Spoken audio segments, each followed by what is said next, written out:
আল্লাহ যে বলল ওয়ারাদিতু লাকুমুল ইসলাম দীনা, আমি দিনকে পরিপূর্ণ করে দিলাম। আপনাদের কাছে আমার প্রশ্ন, এই দিন এই ইসলাম কি এমনি পরিপূর্ণ হইছে? আজকে তো আমরা ইসলামটারে পাইয়া যেমনি ইচ্ছা তেমনি ব্যবহার করতেছি, তেমনি আমরা কথাবার্তা বলতেছি।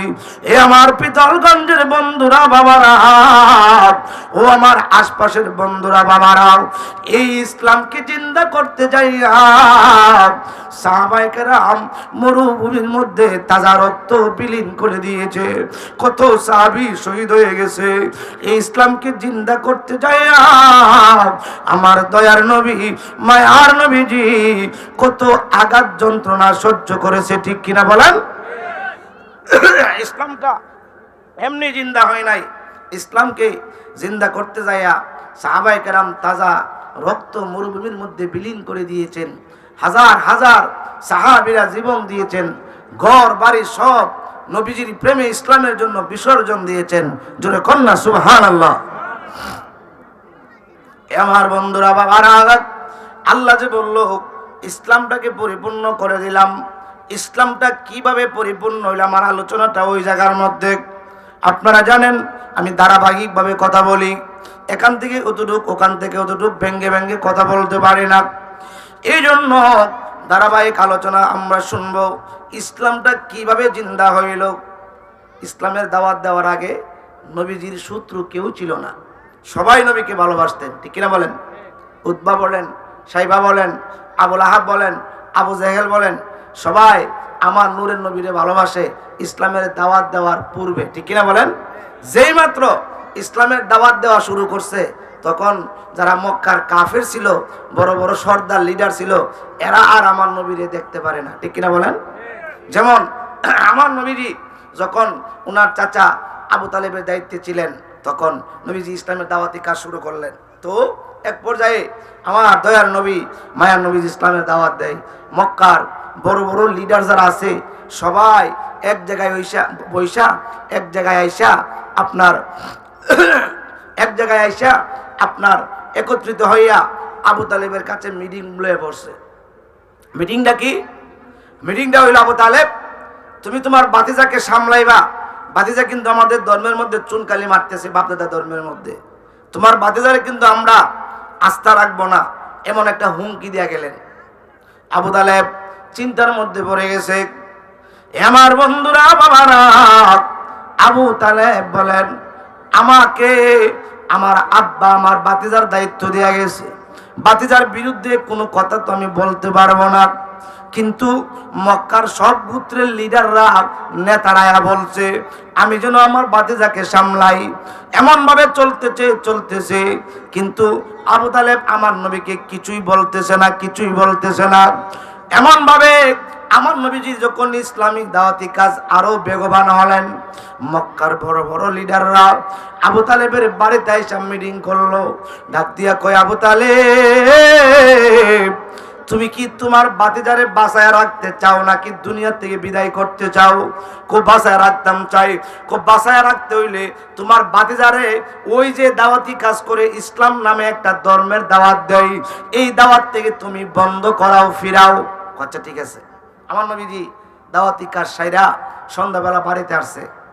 আসার পরে আবু তালেব বলতেছে, ভাতিজা তোমার সাথে আমার কিছু জরুরি কথা আছে। চাচা কি বলবেন বলেন।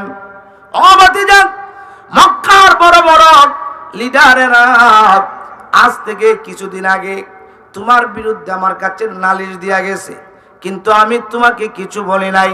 ও ভাতিজা, আজকে তারা আসছিল, আমি যদি তোমারে বারণ না করি তুমি যে ইসলামের দাওয়াত দাও, তাহলে মক্কার কাফেররা তোমারে দুনিয়া থেকে বিদায় করে দিবে। এমনি করে আমার দয়ার নবী মায়ার নবী ডাক দিয়া কই, চাচা ও চাচা, মক্কার কাফেররা সব যদি এক হয়ে যায়, আপনিও যদি তাদের দলে চলে যান, আমি যে ইসলামের দাওয়াত দেই সে দাওয়াত দিব। আমার সাথে কেউ লাগবে না, আমার সাথে আমার আল্লাহ আছে। জোরে কোন আল্লাহু আকবার। নবীজির সাথে কে আছে? জোরে কোন কে আছে? বিসমিল্লাহির রহমানির রহিম।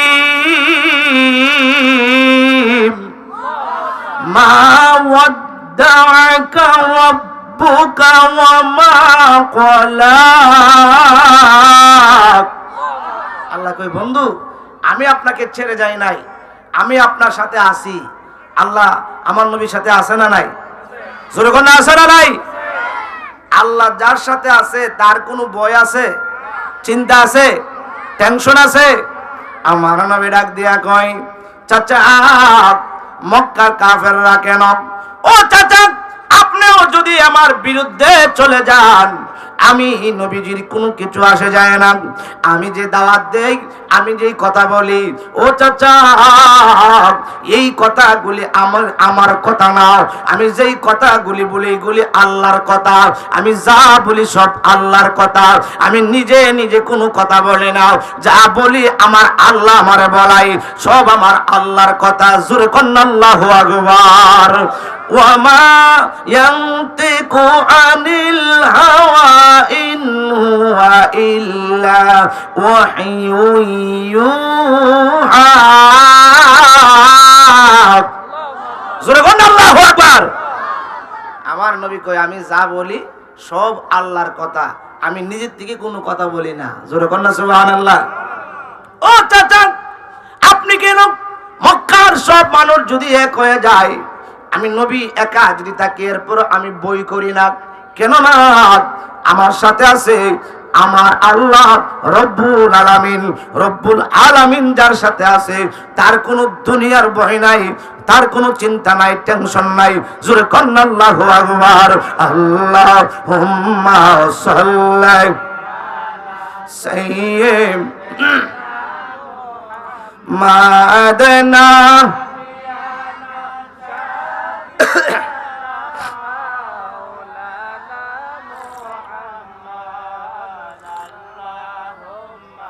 সাল্লি আলা সাইয়্যিদিনা মাদানা বিয়ানা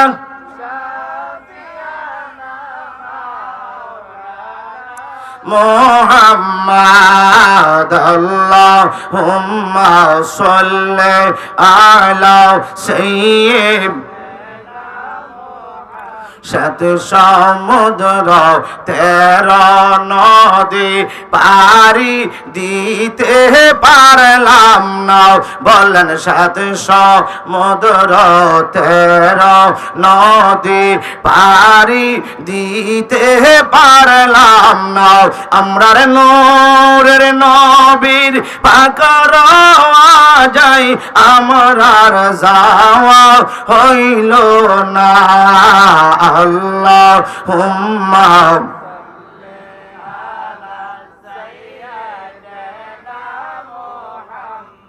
বন্ধুরা রে আমার, যে মাত্র নবীজি ইসলামের কাজ শুরু করলেন, দাওয়াতি কাজ শুরু করলেন, নবীর শত্রু বেড়ে গেছে, ঠিক কিনা বলেন? বিশেষ করে প্রধান শত্রু হলো আবু জাহিল্লা, ঠিক কিনা বলেন? এই প্রধান শত্রুকে যে আবু জাহিল্লার গোষ্ঠীরা বলছিল আমার নবীর লেজ কাটা নির্বংশক, ঠিক কিনা বলেন? আল্লাহ পাক সঙ্গে সঙ্গে আমার দয়ার নবী মায়ার নবীকে খুশি সংবাদ দিয়ে দিলেন। যখনই আমার নবীরে মক্কার মানুষরা বড় কষ্ট দিছে, আল্লাহ পাক আমার দয়ার নবী মায়ার নবীরে বিশেষ বিশেষ পুরস্কার দান করছে। আল্লাহ কই বন্ধু ইন্না আতাইনাকাল কাউসার ফাসাল্লি লিরাব্বিকা ওয়ানহার ইন্না শানিআকা হুয়াল আবতার। ও বন্ধু, মক্কার লিডাররা, মক্কার কাফেররা আপনারে আবতার বলছে, লেজ কাটা বলছে, নির্বংশ বলছে। ইয়া রাসূলুল্লাহ নবী গো, ও মায়ার নবী, দয়ার নবী, আমি আল্লাহ তাদেরকে নির্বংশ বানায়া দিব, তাদেরকে লেজ কাটা বানায়া দিব। বরং আমি আল্লাহ আপনাকে দান করলাম কাউসার, আমি আল্লাহ আপনারে দান করলাম কাউসার। এই কাউসার আমি অন্য কোন নবী রাসূলদেরকে দেয় নাই, আপনি নবীরে দান করছে আমি কাউসার। জোরে কোন আল্লাহু আকবার। নবীজিকে আল্লাহ কি দিয়েছেন? আর তাদের ব্যাপারে বলছে ইয়া রাসূলুল্লাহ আপনি কেন নির্বংশ হবেন? আপনার নাম কিয়ামত পর্যন্ত থাকবে। যারা আপনাকে নির্বংশ বলতেছে এদের নাম নিশানা পর্যন্ত থাকবে না, ঠিক কিনা বলেন? আবু জাহিলের নাম কি কেউ রাখে? জোরে কোনা রাখে নাই, নির্বংশ। এর বাড়ি তৈল হাজিদের বাথরুমের জায়গা, ঠিক কিনা বলেন? বেয়াদবি করছে কার সাথে? কার সাথে? নবীর সাথে বেয়াদবি। আল্লাহ কই দুনিয়ার মানুষকে বুঝাইবার জন্য আমি আল্লাহ তার বাড়িতে হাজিদের, আমার ঘরের মেহমানদের বাথরুম খানা বানায়া দিব। আমার নবীর সাথে বেয়াদবি করবা বুঝালো, ঠিক কিনা বলেন? বন্ধুরা রে আমার,